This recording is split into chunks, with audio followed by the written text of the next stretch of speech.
Olá, começa agora o Mais Esportes e hoje nós vamos falar sobre uma modalidade criada em 1946, desenvolvida exclusivamente para pessoas com deficiência visual e que a partir de 1980 estreou nos Jogos Paralímpicos.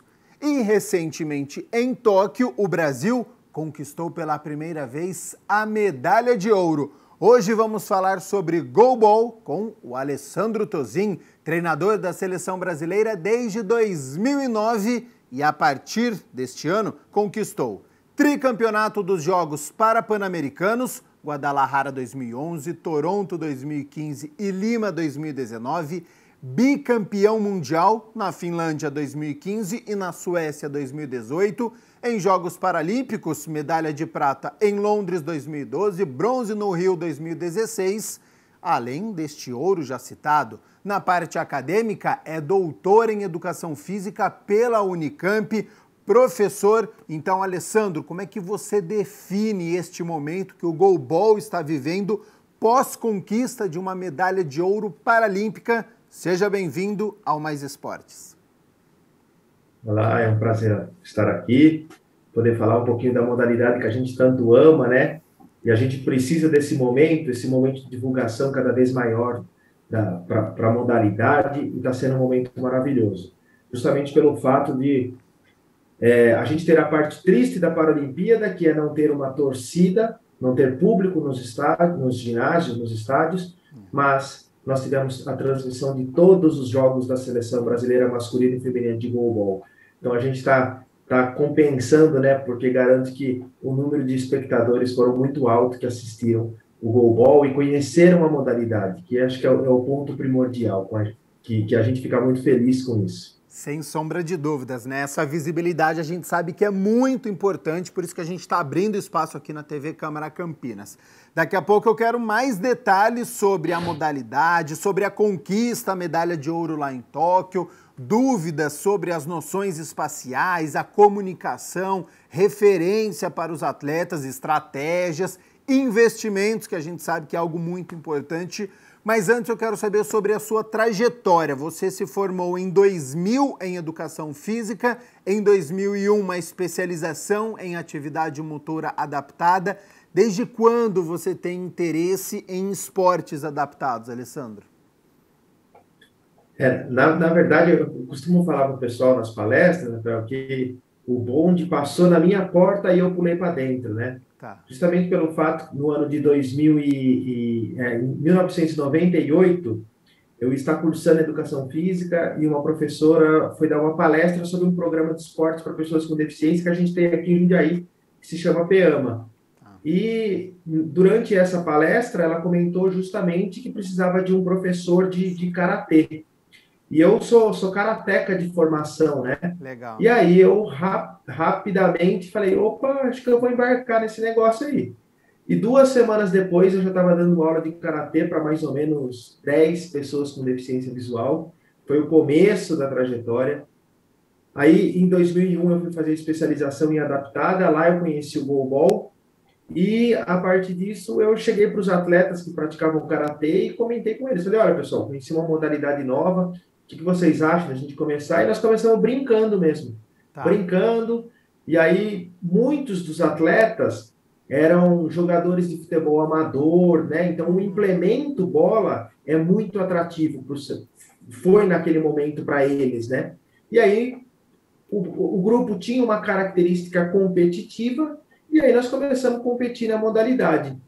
Em mais ou menos 2, 3 anos ali, a gente já estava aí nas finais dos campeonatos estaduais aqui, do regional. Tá. Aí nós classificamos para o Campeonato Brasileiro, conquistamos alguns títulos brasileiros ali, 2º, 3º, sempre com uma equipe com os atletas formados em Jundiaí, sem nenhum atleta de seleção brasileira. A gente começou a chegar nas grandes finais aí, né, dos grandes campeonatos. E aí, no ano de 2009, me convidaram para assumir a seleção brasileira. E aí foi o passo com a seleção, né? Claro, né, Rafael, que o processo para você construir uma equipe campeã demora um pouquinho, não é do dia para a noite. Sim. Então a primeira competição que eu participei foi com uma semana, no máximo 15 dias de treinamento, em 2009, e aí nós somos vice-campeões pan-americanos, e foi o primeiro grande resultado, né, do Brasil, porque só tinha ganho uma medalha de prata em Pan-Americano em 1985. Então, 2009 foi a primeira medalha de prata, e nós classificamos para o Campeonato Mundial. E no Campeonato Mundial, foi em 2010, em Sheffield, na Inglaterra, nós saímos de um país que não era qualificado para estar entre as 8 potências do mundo. Isso já foi uma grande evolução. Por que eu falo isso? Porque no cenário competitivo, essas competições que são de nível mundial, nível paralímpico, são competições completamente diferentes. E a gente precisa aprender a jogar essa competição. Sim. E foi o que aconteceu naquele momento. Eu rapidamente entendi como que funciona um campeonato mundial, eu entendi como que funciona, né? Não tinha ido para uma Paralimpíada, mas um campeonato mundial é muito similar, e você precisa compreender isso. E aí foi esse momento que nós demos o up no desenvolvimento da modalidade, porque aí veio o primeiro título, que foi o Campeonato Pan-Americano, os Jogos Pan-Americanos de Guadalajara. E eu sempre trabalho com um conceito com os atletas, que eu falo sempre para eles. Atleta de alta performance, que disputa competições internacionais, tem que gostar de ouvir o hino nacional. Tá. Se eles gostarem de ouvir o hino nacional, eles vão entender o que significa representar o país, o que significa estar no lugar mais alto do pódio. Ou seja, é resultado de um trabalho árduo. E quando se ouve a primeira vez, você quer ouvir sempre. Sim. E acho que essa que é a meta nossa. A gente quer sempre colocar eles e fazer com que eles ouçam o hino nacional. Ô, Alessandro, a partir do momento que você foi apresentado à modalidade, neste primeiro momento você falou como se fosse um hobby, né? Apresentando também aos atletas, você aprendendo também. A partir de que momento que virou essa chavinha que você falou, peraí, dessa parte que tá virando hobby, pode ser que eu leve isso aqui mais para frente. Quando que você levou a sério a modalidade também, que os atletas perceberam que tinham potencial, que poderiam ir mais longe do que simplesmente ser apresentado a uma modalidade? Eu sou muito competitivo, né? Porque desde a adolescência eu disputava competições de karatê, né? E fui isso até os meus 30 anos de idade. Tá. E o goalball foi aquele momento de você falar, poxa, acho que eu posso dar continuidade na minha carreira competitiva de uma outra forma, né? Okay. Mais ou menos isso. E aí eu entendi que os atletas também eram bastante competitivos, que eles queriam isso para eles. Tá. E aí foi que deu certo, porque aí nós começamos a desenvolver algumas estratégias e metodologias de treino. Você estar em competições, você vai adquirindo, né, experiências em competição, e isso a gente fala que são, conforme o nível que você vai competindo, o treinador esportivo, ele vai passando por esse treinador iniciante até o treinador expert, o head coach, é o cara que passa por reflexões deliberadas. Ou seja, ele tem, conforme o nível de competição que você vai passando, as suas reflexões têm que ser muito maiores. Condizentes, né? Com o tamanho de uma competição. Exatamente, exatamente. Então, esse processo de evolução ao longo da carreira é passando pelas experiências competitivas, é passando por muito estudo, você passa a estudar o adversário, você passa a estudar a modalidade em âmbito internacional para entender o que os outros países fazem. Você passa a compreender outras modalidades esportivas, né? A gente, enquanto treinador esportivo, o que está acontecendo de mais atual no vôlei? O que está acontecendo de mais atual no handball? O que eu posso trazer para a minha modalidade? Então, a gente vai fazendo essa pesquisa e vai tentando fazer com que a modalidade vai evoluindo também. Então, isso foi progredindo até chegar nesse nível mesmo de head coach, né? Do treinador, que a gente fala que é o treinador expert. E estes exemplos que você citou na prática, você conseguiu implementar assistindo outras modalidades? Você conseguiu trazer para o goalball? Sim, várias metodologias de treino que são utilizadas no esporte olímpico, a gente acaba trazendo para o Paralímpico, né? Uma delas é a ideia da preparação física, a gente trazer muito do que é utilizado no Olímpico, trazer para o Paralímpico. As metodologias de avaliação física dos atletas, trouxemos bastante coisa para o Paralímpico. E o que eu falo que é o fundamental, né? O fundamental e decisivo é o que acontece dentro de quadra. Então, hoje, a gente tenta fazer no nosso dia a dia que o jogo seja cada vez mais complexo. Ou seja, o treinador que só faz do esporte, o desenvolvimento ali do esporte, e não consegue explorar cognitivamente seu atleta, dificilmente você vai conseguir grandes êxitos. Uhum. A gente precisa fazer com que os atletas evoluam cognitivamente. E essa que é uma dos nossos objetivos. Só para entender, tá, Rafael? Em 2009, a gente trabalhava com 2, 3 ações táticas no treinamento. Hoje, no nível que se encontra a seleção brasileira, a gente chega a trabalhar mais com 21 a 24 ações táticas em uma sessão de treino. Nossa. O que significa isso? Ó? Só para a gente entender. Cada jogador, o goalball joga uns 3 contra 3. Cada jogador tem 3 ações táticas. E como nós estamos treinando na seleção, nós vamos ter 3, 6, 9 de um lado e 9 ações táticas individuais do outro lado. Já são 18. E aí a gente coloca mais de 3 a 6 ações coletivas. Por isso que eu falo que a gente pode ter até 24 ações táticas acontecendo dentro de uma sessão de treino. Obviamente que isso é uma progressão, né? Uma periodização tática. A gente vai evoluindo ao longo de todo o processo de preparação para uma grande competição. E aí a gente vê que o goalball brasileiro hoje realmente está num nível muito elevado de jogo. Isso é bacana, que dá espaço para essa variação, para as estratégias, então... E você tem muita participação nisso, então já te parabenizo desde já. Agora, Alessandro, a gente está falando muito sobre as competições. Como é que é o calendário do goalball? Os atletas da seleção brasileira, durante um ano em que não tem Jogos Paralímpicos, existem estaduais, nacionais, é um esporte que está presente em todo o país ou ele é muito regionalizado ainda? Legal, essa pergunta é interessante. Porque as pessoas acham, Rafael, que para você conquistar um título de âmbito mundial, conquistar uma Paralimpíada, é só uma seleção brasileira que está sendo trabalhada. Não. E um dos quesitos para se ter grandes títulos é você ter um campeonato nacional muito forte. A gente vê, né? Por que o vôlei brasileiro é tão forte em âmbito mundial? Porque a gente também vê um campeonato nacional muito forte. Sim. Né? E o goalball, hoje, a gente também passa por esse processo. Nós temos aproximadamente de 80 a 100 equipes no Brasil disputando o goalball, em todos os estados. A gente tem campeonatos regionais. Os regionais são mais ou menos os estaduais, tá? Se tivesse cada estado, só que a gente fala de regional. Tá.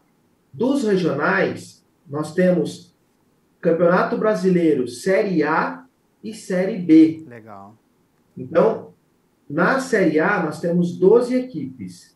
Dessas 12, tem a competição, as 2 últimas caem e as 2 primeiras da Série B sobem. Ok. Entendeu? Então, isso vai fazendo com que a competição nacional também seja muito competitiva. E um outro lado também, hoje, as grandes equipes do Brasil ali são equipes profissionais. A gente vê que os atletas, eles recebem para estar ali competindo, representando aquela equipe. Então, acontece hoje que nós temos as equipes que são contratadas, que os atletas moram na cidade para poder representar um clube. Nós temos equipes que os atletas, eles acabam não morando, mas eles fazem fases de treinamento para estar treinando com a equipe. Então, isso também é um item que contribui muito para o desenvolvimento do esporte. Você tem uma competição nacional muito forte, competitiva, dali você seleciona os melhores para a seleção brasileira, e na seleção brasileira a gente vai disputando as grandes competições. E hoje a gente tem também todo o processo de formação da seleção brasileira. Ótimo. Processo das categorias de base. Isso é fundamental. Só para a gente ter noção, dos 6 atletas que estavam em Tóquio, 5 vieram da categoria de base. Que legal. Entendeu? Então, isso também é muito interessante. A Confederação Brasileira hoje nos proporciona tudo isso. Nós temos equipe aqui na cidade de Campinas e região, Alessandro? A gente teve em Campinas muito tempo nós tivemos a equipe de goalball, como aqui em Jundiaí também, nós tivemos muito tempo. Hoje, as duas equipes, né, de certa forma, envelheceram, então eu tô trabalhando aqui com uma categoria de base, eu estou tentando formar novamente uma equipe aqui. Eu acho que a mais próxima hoje é Itu, que tem uma equipe, mas é uma equipe também mais veterana. E nós temos, acho que Itapetininga, que deve ser a mais próxima. Tá. Agora, o resto está tudo aqui, para São Paulo, para Santos, para Baixada, né?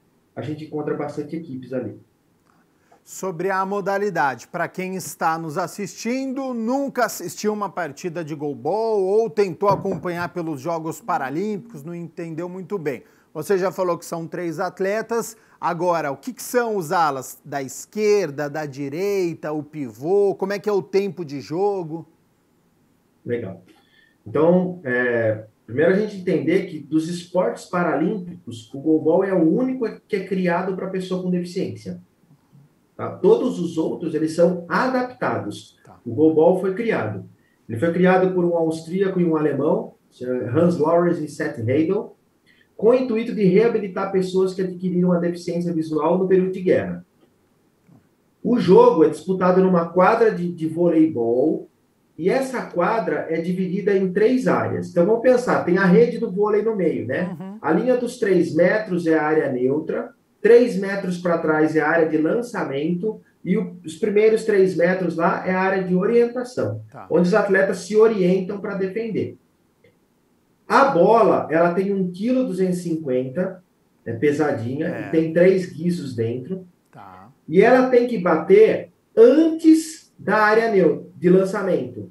Se ela bateu antes da área de lançamento e bateu uma vez na área neutra, tá valendo o gol. Ok. Os atletas, eles deitam no chão para executar a defesa, por quê? Porque todos, no esporte para cegos, nós temos uma classificação que é o B1, o B2 e o B3. BB é de blind, cego, né? E o B1 é o cara que é o cego, o B2 é o cara que enxerga mais ou menos 2 metros, mas tem todo o problema de nitidez. Tá. E o B3 é o cara que enxerga até 6 metros, mas também todo o problema de nitidez. Todo mundo joga vendado, por quê? Porque pode jogar o B1, B2 e B3. E aí mesmas condições, então, para todos. Exatamente. Diferente que o pessoal confunde, Rafael, com o futebol de cegos, futebol de 5. Futebol de 5, todos os jogadores de linha são cegos, são B1. Tá? Então, o goalball pode jogar até o B3. Então, para ficar igual, todo mundo E pode ter 3 B3 na mesma equipe ou tem que ter de níveis diferentes? Pode ter. E isso até é uma briga, né, que a gente tentou mostrar na Federação Mundial de Cegos, na última reunião que nós tivemos ali, foi em março, mais ou menos, e a gente tentar mostrar para eles a importância de que esse esporte foi criado para o cego, e a gente pega países da Europa hoje, né, que, claro, eles têm política de saúde muito forte, né, e acaba tendo cada vez menos pessoas com deficiência. Mas a gente tentar mostrar para eles que o goalball é um esporte para cegos. E você pega esses países da Europa, eles não têm cara cego nas equipes. Não. Tem só B2 e B3. Diferente da gente. A gente tem, na seleção brasileira hoje que estava em Tóquio, 3 são cegos. Tá. E daí o jogo consiste no quê? A bola é arremessada no chão, tá? E aí você pode ter uma bola lisa, uma bola quicada, uma bola com efeito. E é um jogo de ataque e defesa. Uhum. Entendeu? Só que aí, qual que é a ideia? Em 2012, O professor Márcio Morato, ele criou uma relação da quadra de origem e alvo. Ou seja, nós dividimos a quadra em 6 espaços. Tá. E aí a gente pensa em número 1, número 2, número 3, 4, 5, 6, que vai ser a origem, e na nossa frente nós temos também os 6 espaços, de 1 a 6. Então a gente trabalha com o conceito de origem e alvo. Por que isso? Porque o cego, ele não está vendo, né? Ele não tem a imagem visual, mas ele tem a imagem cognitiva. Tá. Então, nós começamos a trabalhar com essa relação origem-alvo. Tipo, eu falasse para ele, ó, eu quero uma bola de 1 para 5. Ele sabe aonde que é a origem 1 e onde que é a origem 5. Legal. 2 para 6. Ele sabe de onde que é a 2 e onde que é a 6. E daí, isso já começou-se a pensar em ações táticas do jogo. E aí, eu trabalhei com a relação da origem e do alvo, mas também da profundidade. Ou seja, da trave até a linha de lançamento, a gente tem 6 metros. Então, hoje a gente trabalha com a relação origem, alvo e profundidade, que aí muda o tempo de bola. Entendeu? Sim. E isso vai fazendo com que o jogo se torne totalmente tático. Por isso que eu falei para você lá no começo, que a gente pode ter até 24 ações táticas acontecendo no jogo. E sobre essas táticas, né, sobre as estratégias, existe um jogo truncado, estudar o adversário? Como é que você costuma passar isso para os atletas? Legal. Hoje, mais ou menos desde 2013, depois da Paralimpíada de Londres, a conquista da medalha de prata em Londres foi fenomenal, né? Foi um grande título aí, né? E conquistar uma medalha paralímpica é fundamental. Mas aquela final foi uma aula para nós. Por que aula? Porque nós jogamos com a Finlândia e a Finlândia tem todos os caras que trabalham para ele fazendo análise de desempenho da equipe. Então eles sabiam tudo o que ia acontecer. E aí o que nós fizemos? Nós começamos a trazer profissionais para trabalhar com a gente. Então nós temos um analista de desempenho, nós temos um psicólogo, nutricionista, fisioterapeuta, médico, que está tudo com a gente.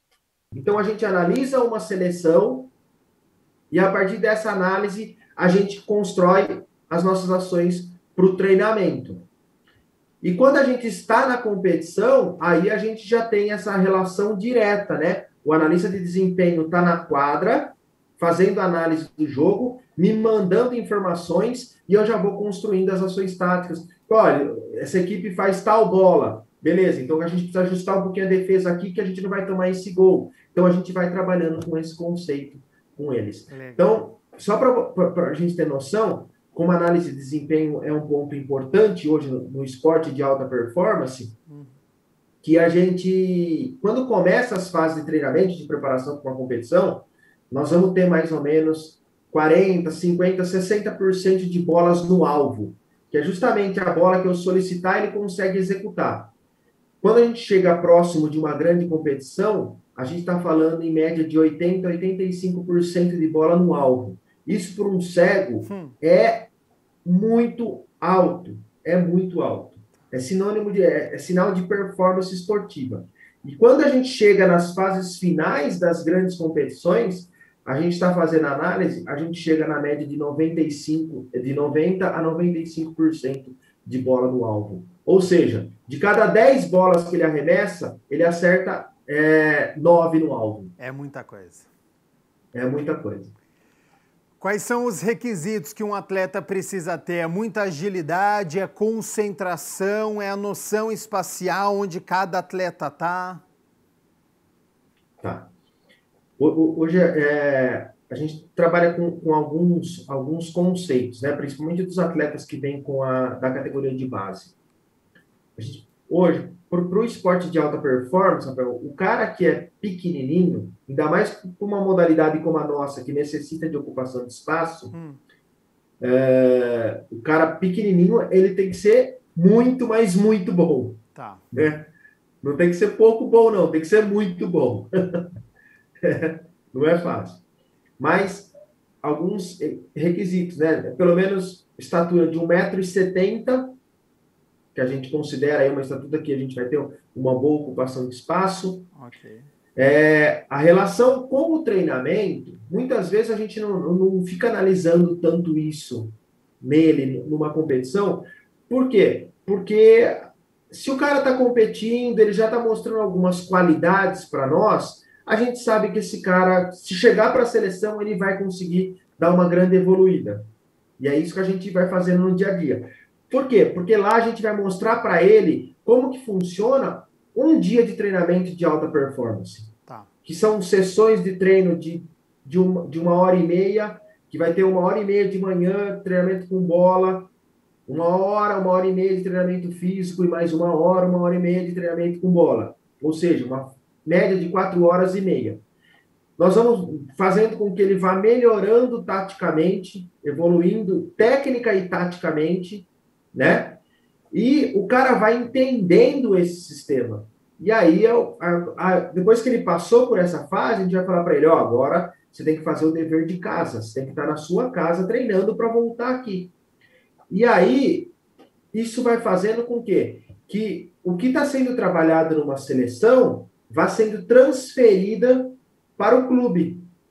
Por isso que a gente fala hoje que a gente tem uma competição nacional forte, porque muitos atletas que passaram foram transferindo para os clubes. E aí eles começaram o quê? A sair daquele esporte que era, né, com viés da reabilitação, aquele esporte, né, que vamos bater uma bolinha, para fazer um esporte de verdade, que vai envolver treinamento, que vai envolver competição, que vão querer resultados, né, que são significativos aí para a carreira de um atleta. E isso vai fazendo com que a modalidade vá evoluindo. Ô, Alessandro, já que nós estamos falando dos atletas, dos requisitos, como é que é o seu relacionamento com eles? O que você precisa prestar atenção? Tem um pouco de psicólogo, porque a gente sabe, né? Lidar com pessoas muitas vezes é o maior desafio, às vezes mais que o jogo. Então, como é que é o cuidado que você tem que ter em um treinamento, em uma competição? O seu olhar, lógico, ele fica dentro da estratégia, dentro do jogo, mas no dia a dia, como é que é esse contato com o atleta? Legal isso, porque com a pessoa com deficiência visual, a gente tem uma relação de contato muito próxima. Justamente porque nós estamos guiando, né, esse cara o tempo todo, né, os que são cegos. Então, essa relação de proximidade é muito, muito presente. Mas essa relação interpessoal, ela é construída, né, Rafael? E hoje eu vejo que isso é um dos pontos fundamentais para o esporte de alta performance. Você ter relações interpessoais com os atletas muito boa, né? A gente vê um Renato Gaúcho, por exemplo, ele é um cara que tem uma relação interpessoal muito boa com os atletas, dá para perceber isso, né? E muitas das vezes, para a pessoa com deficiência, talvez essa aproximação seja mais necessária, porque também nós vamos estar, muitas vezes, sendo os olhos deles, né? E, obviamente, que em alguns momentos, a gente não é só o treinador, e eu acho que isso que é o que faz a diferença também. Não é só você dar o treino dentro de quadra, mas é a forma como você lidar com ele no ambiente extra-quadra. Então, em alguns momentos, a gente dá algumas orientações, faça isso, não faça isso, tente melhorar com isso, né? Tá com algum problema em casa, vamos tentar conversar, vamos tentar, quer abrir seu coração aqui para mim. Tá. Já aconteceu algumas vezes da gente estar no hotel e os meninos estão reunidos, né? E a gente entra lá no meio do bate-papo. Às vezes, cego gosta muito de ter contato, né? Então, às vezes, você entra no quarto, eles estão tudo, juntam duas camas e estão tudo ali na cama conversando. Legal. Né? E é muito legal isso, porque às vezes a gente entra lá no meio do bate-papo, senta na cama com eles, conversa, né? Dá risada juntos, fala besteira. Uhum. Isso vai fazendo com que a gente crie um grupo muito harmonioso, né? E eu vejo que talvez um dos grandes méritos do sucesso seja essa relação interpessoal. Sem dúvidas. Isso acho que é o grande desafio, isso de qualquer modalidade, seja no futebol, no vôlei, no basquete, você conseguir esse entrosamento e essa harmonia dentro de um esporte coletivo, isso é fundamental. E como é que foi a preparação, então, para os Jogos Paralímpicos de Tóquio, já que nós estamos vivendo uma pandemia durante este 1 ano e 8 meses, era para ter acontecido em 2020, aconteceu em 2021, então teve que lidar também com ansiedade, com aquela dúvida de quando aconteceria. Como é que vocês se prepararam e chegaram e fizeram uma aclimatação também no Japão? Isso. Eu acho que talvez esse foi o momento mais difícil aí da Paralimpíada, né? Primeiro pelo fato, a gente começou a treinar em 2020, né? Em janeiro de 2020 a gente estava treinando. Nós treinamos janeiro, fevereiro, março veio a pandemia. Aí brecou tudo. E agora? O que nós vamos fazer? Então nós vamos criar algumas estratégias. E a estratégia foi ter os treinamentos online. Então, a gente se reunia 2 vezes por semana, online, e fazia os treinamentos. Claro, né, não dá para fazer treinamento tático. A gente fazia treinamento técnico, junto com o treinamento físico. E os treinamentos táticos, a gente começou a criar algumas estratégias deles assistirem vídeo, e aí a gente criava uma situação, problema, e eles tinham que tentar resolver esse problema.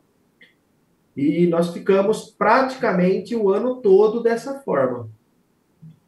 Em janeiro de 2021, nós retomamos os treinamentos em forma de bolha. A gente vai para o centro, ia para o Centro Paralímpico Brasileiro. Lá dentro, a gente almoçava nos quartos, jantava nos quartos, só saía para treinamento, para ir para a quadra e para ir para a academia. Okay. Então, nós fizemos 8 fases de treinamento até a Paralimpíada e fases de aproximadamente 10 a 15 dias. Tá? E quando voltava, aí os atletas faziam o dever de casa lá, nas casas deles mesmo. Tá. Então não tinha muito o que fazer, né? Então fizemos essa proposta, deu certo, foram 8 fases de treinamento. No dia 2 de agosto, nós embarcamos para o Japão, no dia 2, e lá no Japão nós tínhamos, chegamos em Tóquio, de Tóquio nós fomos para Hamamatsu, que foi a base brasileira, né, de treinamento, tanto do Olímpico quanto do Paralímpico. Tá. Aí nós ficamos 15 dias em Hamamatsu, treinando, e fazia sessões de treino também manhã e tarde, 2 sessões de treino, e aí no dia 18 de dezembro, de agosto, nós fomos para a Vila Paralímpica, e aí começou no dia 23 de outubro, começou a Paralimpíada, e aí começou todo o processo ali de jogos, né, que a gente estava muito ansioso, não via a hora de jogar logo, né, porque não aguentava mais treinar, então foi muito gostoso. E Alessandro, claro, né, que em um esporte ninguém chega já com aquela medalha de ouro confirmada, é algo que é todo um processo durante toda uma competição. No planejamento de vocês, a medalha de ouro era algo palpável, próximo? Vocês iam pensando jogo a jogo? Como é que foi o planejamento em busca desta medalha de ouro? Paralimpíada é uma competição muito diferente. Muito diferente. Por quê? Porque primeiro que você vive intensamente o clima olímpico, né?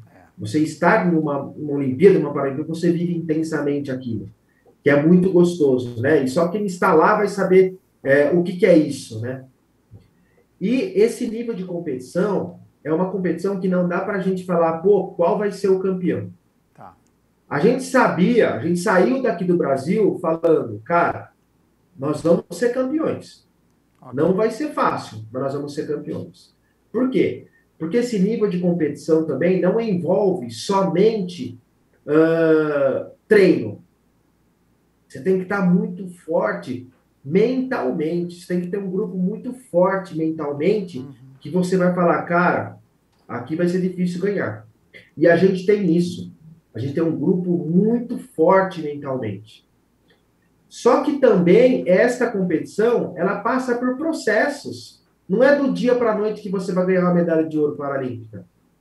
Então, lá em Londres, para você ter noção, e quando eu falo que essa competição é muito difícil, nós tivemos em Londres Finlândia campeã, Brasil em segundo e Turquia em terceiro. Ok. O Brasil foi o azarão naquela época. Tá.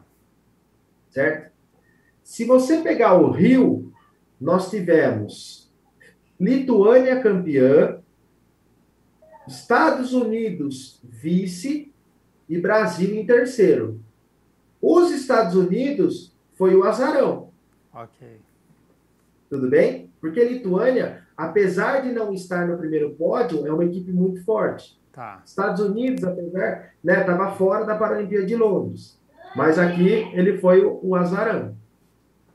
E o Brasil se manteve, de todas das duas competições, foi o país que se manteve no pódio. E no Rio, e agora em Tóquio, nós tivemos Brasil, China e Lituânia. A China foi o azarão agora. Tá. Entendeu? Por isso que a gente fala, não tem favorito numa Paralimpíada. Outro dado importante, na fase de grupo, até o último jogo da fase de grupo, a gente não sabia quem estava classificado para a próxima fase. Quem seria o primeiro, o segundo, o terceiro e o quarto. Tá. Para a gente ver como que é difícil esse tipo de competição. Foge do planejamento essa dúvida, né?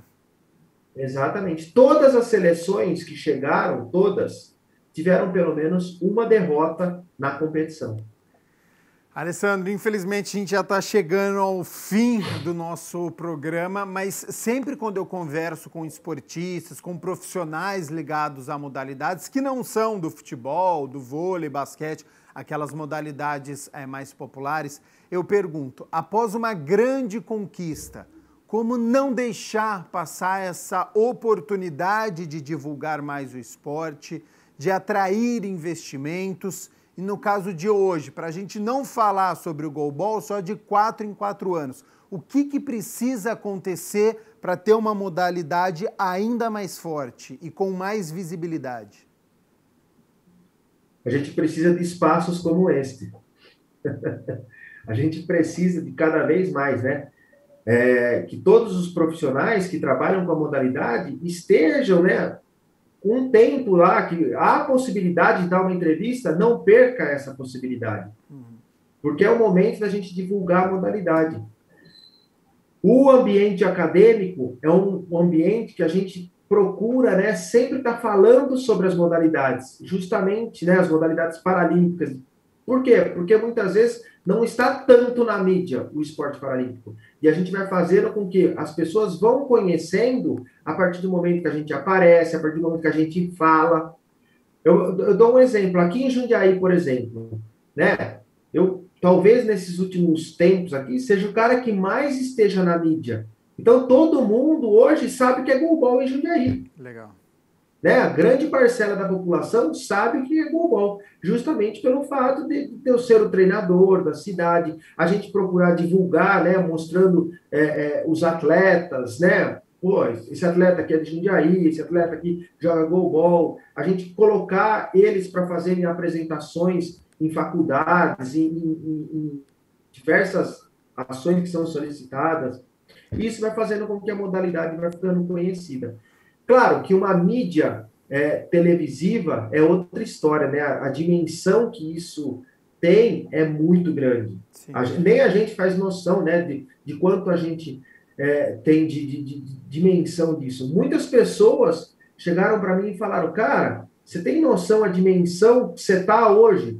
Falei, eu não, porque eu também não ligo muito para isso, né? Mas fala, mas eu nem sei. E muitas pessoas, eu fui no clube faz uns 2 sábados aqui, eu estava no clube aqui que eu sou sócio, e um cara veio conversar comigo, pô, parabéns, não sei o quê. São pessoas que você não é do seu dia a dia, que você não conhece, mas o cara acompanhou um goalball. Então, reconhecimento, né? Exato. Cada grãozinho ali de arroz que a gente vai plantando, a gente vai se tornar um grande saco de arroz. Sem sombra de dúvidas. E com merecimento, né? Essa valorização, ela precisa acontecer, é um trabalho árduo, você sabe disso, né? Desde 2009 na seleção, mas muito antes, né? A graduação, o estudo tem uma importância muito grande. Alessandro, os atletas, eles conseguem se sustentar através da modalidade, ganham salários, existem patrocinadores? Não são todos os atletas que conseguem sobreviver do goalball, né? É a minoria, na verdade. Como a gente pega também as outras modalidades, é a minoria que sobrevive do esporte, né? Mas hoje todos os atletas que estão na seleção brasileira, eles têm um salário, eles têm os auxílios, né? As bolsas aí de auxílio. O nosso patrocinador é a Caixa Econômica, né? Que também dá a bolsa para os atletas, né? Que patrocinam as competições, patrocina as viagens. Então a gente tem todo esses apoios, né? O goalball, ele vive de projetos, né? Tá. Então a Confederação Brasileira de Esportes para Cegos, deficientes visuais, a CBDV, tudo que acontece são projetos que são encaminhados aí para o Ministério e aí a gente vai tendo recurso para todas as etapas, para as competições nacionais, para as competições internacionais, né? Então, isso vai fazendo com que as competições aconteçam. Agora mesmo está tendo o Campeonato Brasileiro de Futebol de Cegos, de 9 a 14 tem a Copa Brasil de Goalball. Então, todas essas competições estão retomando, por quê? Porque a gente tem uma confederação que trabalha arduamente para que isso aconteça. Alessandro Tozin, treinador da Seleção Brasileira de Goalball desde 2009, com 3 medalhas olímpicas, muitos títulos, muitas histórias. Agradeço imensamente a disponibilidade do seu tempo aqui com Mais Esportes. Boa sorte na sua trajetória. A gente sabe que não é fácil durante o dia a dia e fora do ciclo olímpico, né? Quando nós temos ainda 3 anos, mas boa sorte nesta sua caminhada. Acho que todos os atletas precisam te agradecer, porque você é um entusiasta desta modalidade e o sucesso dela passa muito por você. Então, parabéns pelo trabalho desenvolvido e até uma próxima oportunidade, que não vai ser próximo de Jogos Paralímpicos. Muito antes a gente vai conversar sobre a modalidade e outras histórias, trazendo os atletas também aqui para o nosso programa. Eu que agradeço, é um prazer poder falar, né? Quando a gente tem os espaços, aquilo que eu falei, quando a gente tem a oportunidade de falar do goalball, nós que somos amantes mesmo da modalidade, né? A gente pensa goalball em grande parte do nosso dia, fica muito feliz com essas oportunidades e muito sucesso, e que a gente, né, estamos encerrando o ano, que esse ano passe e o ano que vem a gente volte a ter uma rotina normal, com muita saúde para todos. É isso. É o desejo de todos nós. Alessandro Tozin participando aqui do Mais Esportes. A você aí de casa, muito obrigado pela sua companhia, pela sua audiência. Continue aqui na TV Câmara Campinas. Até a próxima. Tchau, tchau.